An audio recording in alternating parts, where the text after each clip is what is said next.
Hey, good morning, everybody. So I thought I'd test out the dust collection on the new system and the upgrade, and I came across this. It is my old trusty, how much is it? I think it's a 2 pound dead blow. No, 1 pound dead blow. And it's been a great little hammer, but the whole head just, I don't know, dried up or shredded or whatever. It just completely went kaput.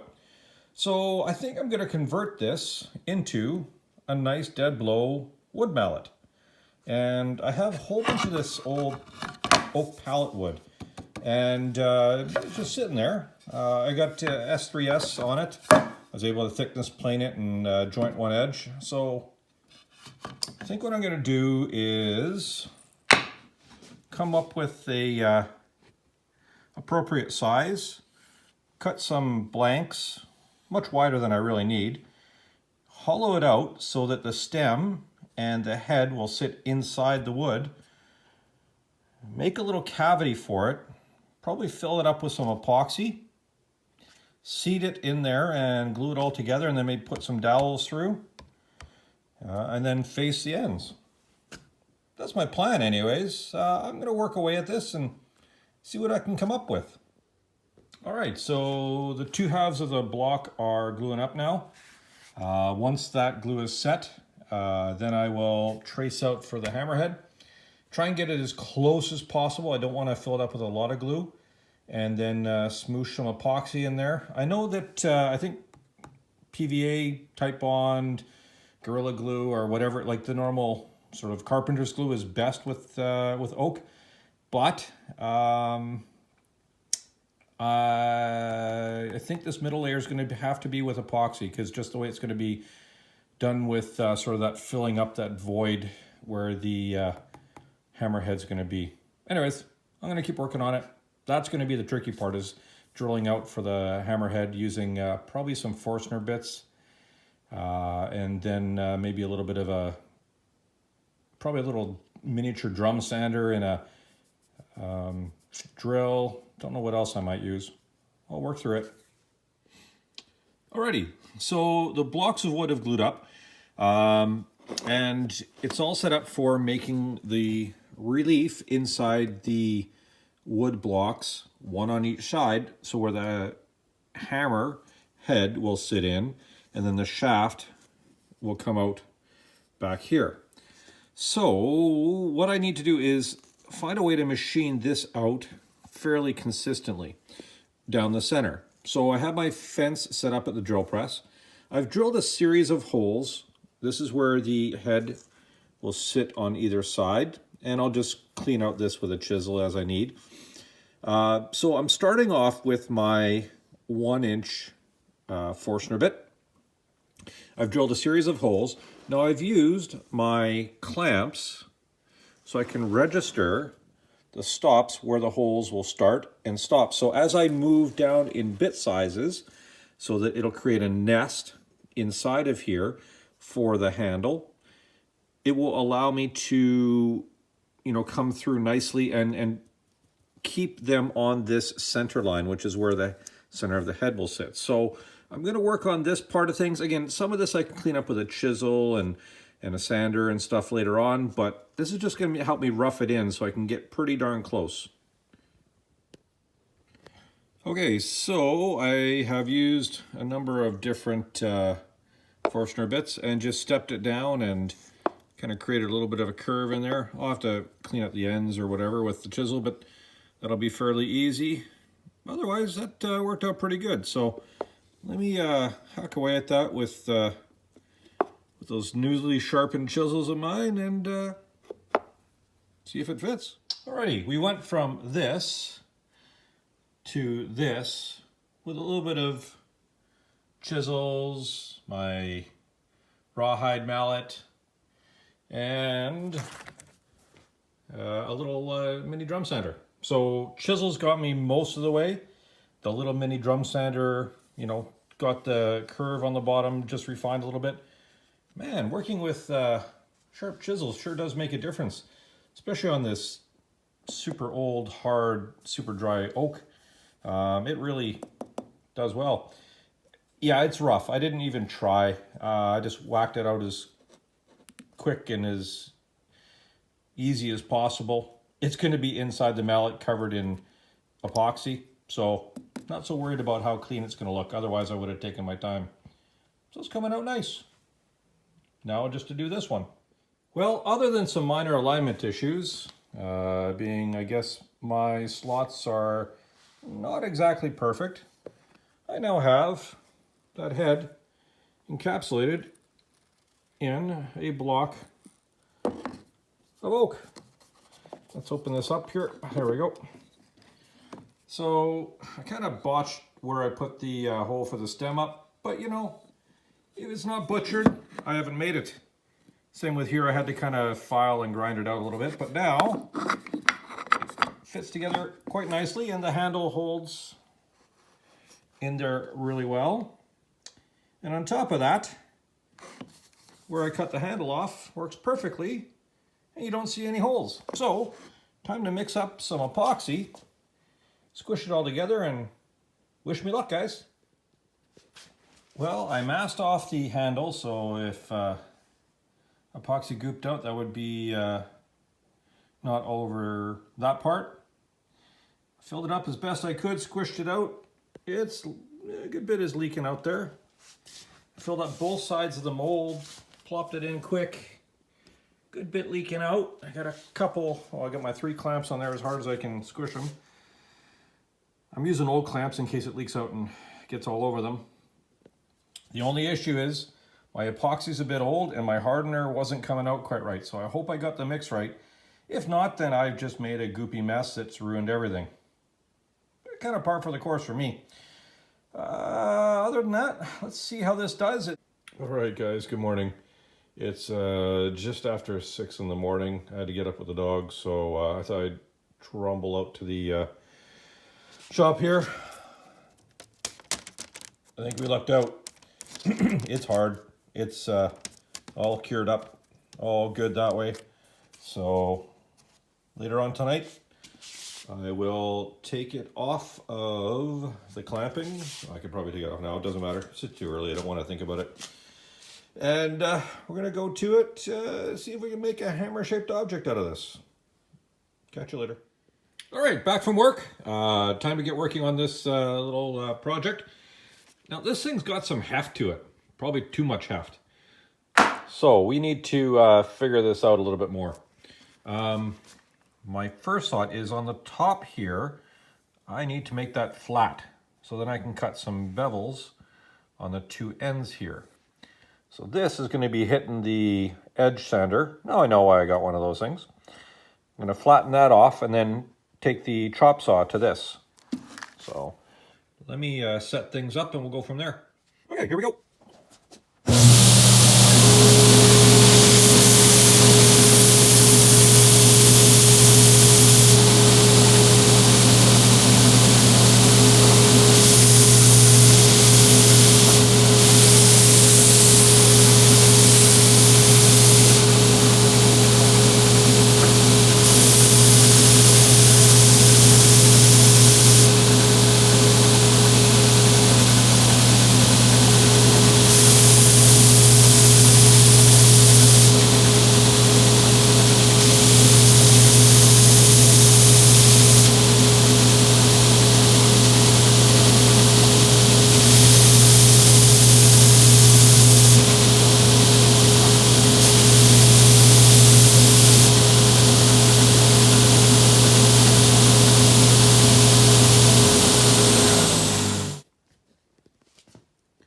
Okay, so I've been reading up a ton of stuff on angle of the face of the hammer.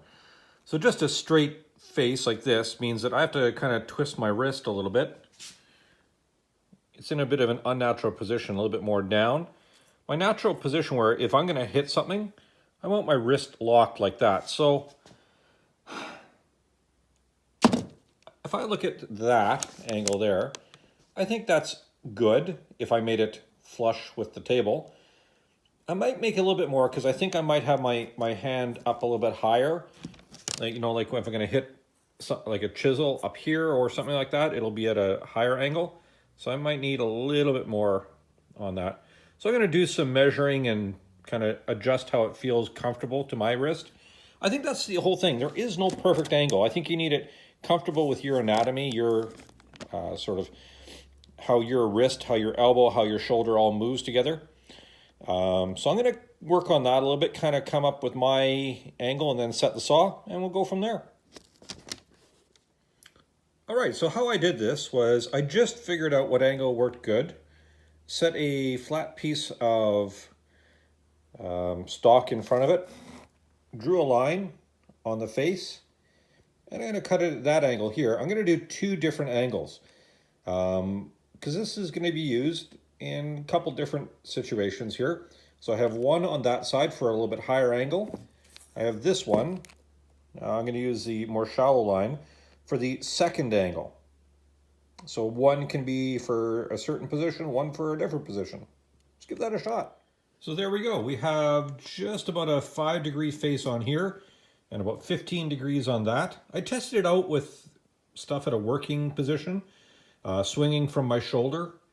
I think a hammer this heavy, if you're going to be whacking something, it's going to be with your shoulder. You're not going to be flicking it with your wrist or anything like that.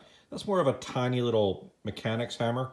The other thing I did was I figured out the center point from here to here so that the cuts would be approximately the same on the face, so that hopefully I'll have about the same amount hanging over either side. I don't know if that's going to work, but hopefully try and balance the head a little bit so it's not too much on one side or the other. May look goofy, but it's going to be sort of semi-functional. So now I'm going to take it back to the sander, and I'm going to clean this up, thin it down a little bit. The other thing I got to do is get this glue flash off of here. I got the top done. The faces need to be sanded, but I can do that gradually. It's this bottom part, and got to get all through here and kind of feather this out a little bit. Okay. Yeah, I could really use a 2x72 belt grinder. Don't have one of those yet. All right, so I've been able to get the mallet all set up and doing better. Right now it's sort of in frame. There we go. So I sanded off the face, sanded up the top again, did a quick test on a round over, kind of got some dimensions figured out, set the router bit. Both ends have been cut. And on this part, I hit it with the spindle sander. I was able to get in pretty close with that. And then I took a rasp and actually a Dremel with a little small sanding bit. It's not pretty. I'll fix it up later. Again, this is for whacking things. It doesn't need to be pretty. It just needs to hit things. So, and again, if I don't leave some witness marks or some stuff, I'm not butchering it properly. So let's get some roundovers on this. Just remember, if you're going to be doing roundovers, cover this end first and do the edges, then do the long parts. That way, if there's a little bit of tear out on the edge here, you're going to get rid of it as you do this part. So do this part first, then you're going to worry about the long parts. I may have to move the fence for that. Okay, I'll do this on the belt sander. So I can do everything but these two ends here. Those I'll have to do on the belt sander and just give them a little bit of round over. The rest of it I should be able to do all on the router table. Let's go to it.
So I don't know if you guys noticed, but when I was doing the end grain here, I was starting off, because if I'm going to come at this way, I was starting off by just touching this corner. And I've learned, this is technique I've learned and tried a few times, is if you just come in as a router bit spinning and just take that little corner, little corner, little corner, it just takes little nibbles, take it back to maybe an inch or so, and then clean that off. And then you can start from this end and go all the way through. I've just found with experience, especially in chippy woods like some oaks and that type of thing, if you start all the way from one end and come out to here, you'll get a big splinter coming off there. So if you just kind of ease in and just kind of clip the edge, clip the edge, clip the edge, you know, just work your way into it and then make the big pass, especially on the cross grain, that seems to work a little bit better in my experience. All right, it's done to wood butcher satisfaction and quality levels. We got a couple things that happened here. Number one is when I was peeling off that dried, cured epoxy, it actually tore the fibers out. So I'm not so worried about, I don't think I have to pin it. This is going to be plenty strong enough here with that epoxy. If it's tearing off fibers, I'm going to need to hit it lots and whack it really hard. So I'm just going to go with it as it is. I like the look of it. There was a little flaw in the wood that kind of came off when I was cleaning things up. That's just on the final little edge here. It'll be fine. I like how it turned out. I gave it a couple whacks on a few things. It definitely has some heft to it. And with this oak being so old and dried and everything, it's hard.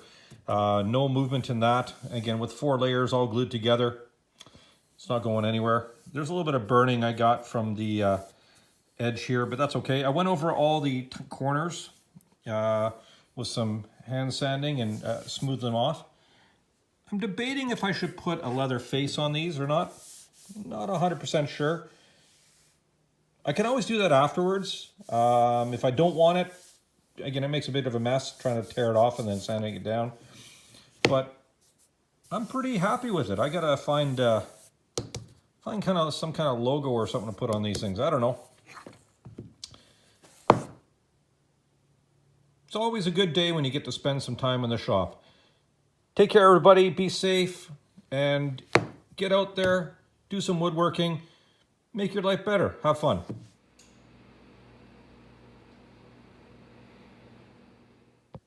Just thought I'd show you. I never plan ahead properly. It looks beautiful with all the other hammers and some of my nice metalworking hammers, forging hammers. Oops. Gotta find a new drawer for it.